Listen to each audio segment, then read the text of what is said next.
In 1963, a man in central Turkey swung a sledgehammer into the back wall of his basement, and cold air came pouring out of a gap that had no business being there. Behind the wall was a small room he'd never known about. Behind that room, a passage, and behind the passage, a staircase cut into the rock, dropping down into the dark. He followed it, and the further he went, the more it opened, corridors branching into corridors, doorways, whole chambers, until it stopped being anything like a cellar. He had knocked a hole into a city. Not a tomb, not a mine, a city hollowed 18 levels deep into solid stone, with room for 20,000 people.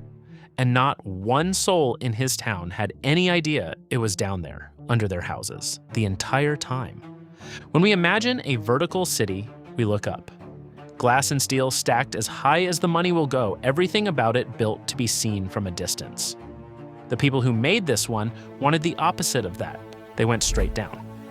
And they did it for a reason that turns a skyscraper inside out. A tower is built to announce itself. This was built to vanish. It sits in a region called Cappadocia, and none of it would exist without the ground it's cut from.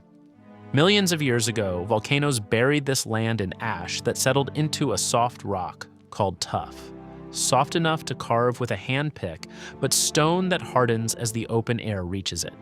So a room you dug on Monday held its own ceiling by the weekend.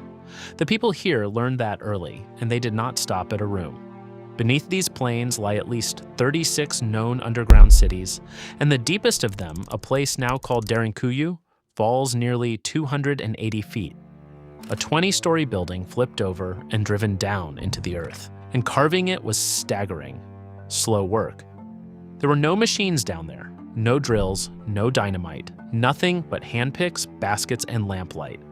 Every chamber, every stair and shaft and tunnel was cut loose a basketful at a time and hauled up to the surface by hand, load after load, until the rock they'd removed to make a city this size ran into the hundreds of thousands of tons. This was not one generation's project. It was dug, widened, and driven deeper over centuries, each generation inheriting the hole the last one left and carrying it further down.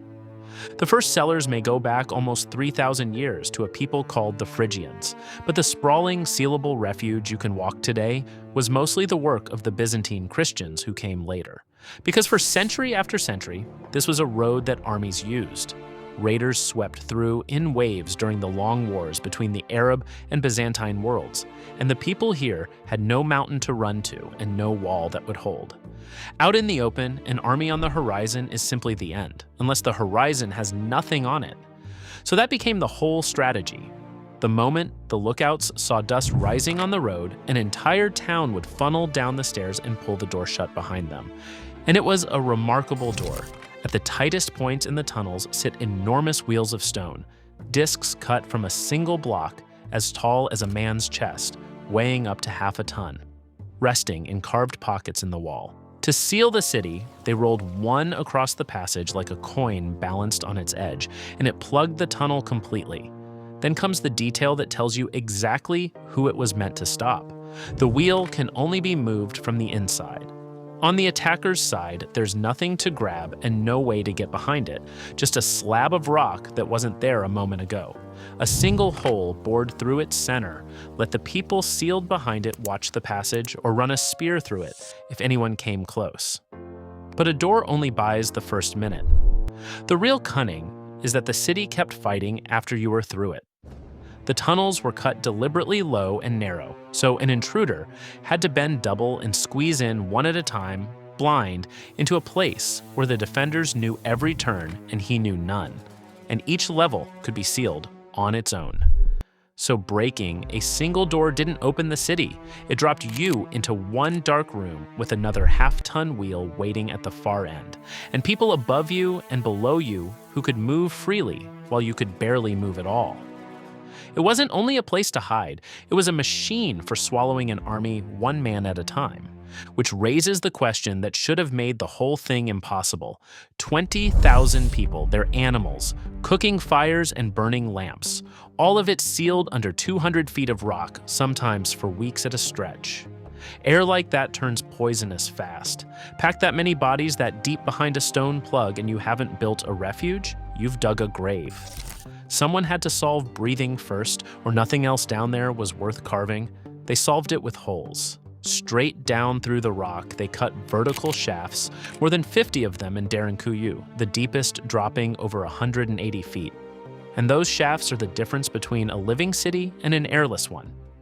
They run on nothing but the temperature gap between the surface and the deep. Warm air lifts up and out, cooler air is drawn down to take its place. And the whole city breathes on its own, a steady draft threading through every level with no fan, no machine, nothing that can break. The same draft did a second thing you'd never see but couldn't live without. It carried the smoke away.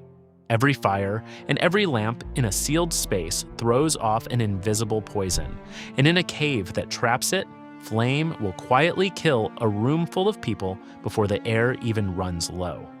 The shafts pulled all of it up and out, and they had one more job on top of that. The deepest of them were driven all the way to the water table, which made them wells. The city could drink without ever coming up for it, which takes 2 weapons away from an enemy at once. You cannot starve out people you cannot find, and you cannot poison a well that's hidden 100 feet beneath your boots. Go deep enough, and one more thing happens quietly that made months in the dark survivable. The temperature simply stops moving.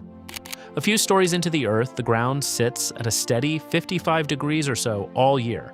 Not summer, not winter, just its own flat, unchanging climate that never has to be heated or cooled. That is the room these builders were really standing inside, a temperature the earth holds for free forever, with no fire to feed and no ice to fear. It's why the grain in the storerooms kept and the families in the dark didn't freeze. The ground itself was doing the job that a furnace and an air conditioner spend all year fighting over on the surface. Because this was never a pit to duck into for an afternoon. It was an entire town with the sky taken off. The upper floors held the stables, the livestock kept near the entrances, so their heat and their mess stayed high, away from the people. Below that, kitchens, their smoke, fed into those same shafts, presses for wine and for oil, storerooms stacked with food. There were chapels with arched ceilings carved straight out of the stone, and a long hall many believe was a school. They even beat the darkness on their own terms. Stone presses that crushed linseed into oil to burn in the lamps, so a city with no sun could still manufacture its own light. Everything a community needs to keep being a community, just with a couple 100 feet of rock where the roof should be. Now picture actually living it. Weeks at a time with no daylight to tell you noon from midnight, the day measured only in how much lamp oil was left. Children, animals, the old and the sick, all of it held in the dark and rationed, food, oil, and nerve. And all of it done quietly, because the one thing that could undo everything was noise. If a raider walking the empty town above ever caught a cry, an animal's call, a scrape of stone drifting up out of a ventilation shaft. The whole illusion of an abandoned village was finished. So a city of thousands learned to hold itself still and stay a rumor. Put yourself on the raider's side of that. You come over the hill, you take the town, and it's empty. No people, no animals, not a sack of grain, just stone houses and a few narrow holes in the ground too small to think about. You've won nothing, and you have no way of knowing that the prize is directly beneath you, 100 feet down, sealed, fed, and watered. And even if you found the stairs and forced a door, the people you're hunting could already be gone, slipping through a tunnel said to run close to 9 kilometers to a second city, Cappadocia, that you will never even hear the name of. So where did all of them go? In the end, the danger did what danger eventually does. It passed. The raids thinned, the sentries went quiet, and the people climbed the stairs into the daylight and simply stayed there. The great doors were left standing open. The shafts filled slowly with dust. And the cities sank so far out of memory that whole families built their homes on the roofs of them and lived and died, never knowing what was underneath. Until, once in a very long while, a wall came down and the cold air came out. And most of them are still down there, unopened. Derinkuyu itself has never been fully cleared. Its lowest passages trail off into rock no one has dug through. Then, in 2013, workers Workers tearing down old houses around a castle in the nearby town of Nevşehir broke into tunnels of their own.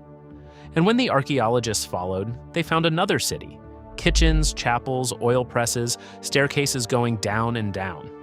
It's barely been touched, but the early surveys suggest it runs deeper than Derinkuyu and may be larger by as much as a third, which would mean the biggest of these hidden cities isn't one we've known about for centuries.